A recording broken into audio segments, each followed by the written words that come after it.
This will be some quick impressions on a recent pickup, and following my video on the Cartier Laser fragrances, I've now gotten my first and only from the Cartier sort of older legacy back catalog of fragrances, and this is Must de Cartier Parfum. I tried this at the Cartier counter while going in to test some of the Laser, and I was really impressed. The first thing that stuck out to me was a really beautiful ashy green galbanum. I remember saying to the sales associate, is there galbanum in this? It reminds me of like a Chanel number 19 or Cristal. And she said no. And I think maybe on the listed notes they had, it wasn't there. But trust your nose, folks, because later I went home and what's the first note I see? Galbanum. So in short, it's a green galbanum vanilla type fragrance with some nice sort of indistinct creamy florals in the mid. Now this is an update. I'll show you the bottle here. On the original Must de Cartier, which the original Must de Cartier came out in 1981, and let's see, the nose was Jean-Jacques Denier. That one I smelled as well at the counter, but I'm not quite as familiar. But from memory, that was quite a bit different from the Parfum version. So if you've tried one, it might not necessarily be safe to try the other.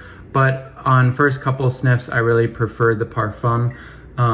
This one is sometimes compared to Guerlain's Angelique Noir, and I think that's a fair comparison, and this might be a cheaper alternative to that.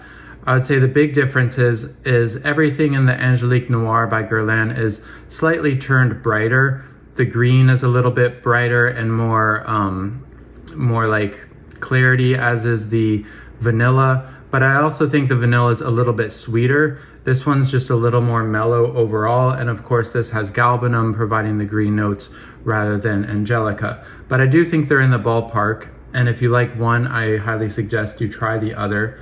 Now, I do actually prefer this to Angelique Noir because of that more muted tone, and also because I'm just a sucker for galbanum. And I sometimes find that Angelique Noir goes a little bit too sweet. It starts to smell like a creamy, cool ice cream, a vanilla ice cream in the dry down. And this one doesn't go there. So it is, again, marked a Parfum strength. I'm wearing a couple sprays today and I wore it yesterday. I'm not gonna spray it again because this is really hard to depress, and I noticed it just spurts out a big spray. It's hard to control.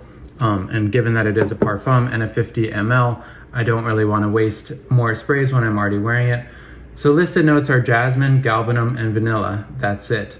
What's interesting is the original, the older one, has that typical 80s bucket list of notes. Also galbanum, a bunch of citruses. I won't read everything. Leather, carnation, orris, ylang, musk. Also lists civet and vetiver. So what I really like about this one is that I don't have particular taste for overly vintage smelling scent profiles, but I think this does smell a bit vintage, but you can tell that it's been updated. This one was actually released I remember it was much more recent than I thought, in 2015. And of course it is done by Mathilde Laurent. Yeah, so because it doesn't have those sort of animalic base notes or that mossy base notes, it stays a bit more modern smelling, but you can definitely smell that it was inspired by a more vintage scent profile. Compared to number 19, I find the galbanum a little bit not as cold and cool, but it does have a nice sort of green, wet, foresty, not forest, but like wet, dewy leaves kind of smell to it, and a little bit of ashiness. I think the jasmine is very well done as well, but the big twist again compared to 19 is, instead of, to me, 19's base sits on a sort of sharp, clean, crystalline vetiver. This one goes into like a soft, smooth, cozy vanilla. The way it wears is quite interesting. Again, you get that really beautiful blast of green galbanum and jasmine up front. As that slowly settles, the vanilla base starts to sort of hum and get going and warm up on skin. I do find that at first you might find yourself slightly disappointed by the performance. It's one of those that starts with a bang and then goes very quiet and then starts to crescendo again. So I noticed as I was wearing it throughout the day, I kept getting more and more wafts of this beautiful, warm, vanilla, floral, still slightly hints of green smell in the background. So really nice. I've been kind of exploring alternative vanillas. I don't quite like still the kind of sickly, sweet, overpowerful, cloying modern take on vanilla, but I'm opening up to more restrained and kind of cozy, comforting vanilla smells in recent years. And this really does a great job of that. So big fan. It's not particularly cheap and it's hard to find on discounters. I noticed on FragranceNet, their price is actually higher than retail, but really worth a smell. I had heard, as rumors always tend to fly around, that it might be discontinued, and that would explain a discounter trying to charge a higher price. But that doesn't seem to be the case. If you do a quick Google, several department stores have this. I think Bloomingdale's, Neiman, Saks, they show up on all these websites, at least in the US.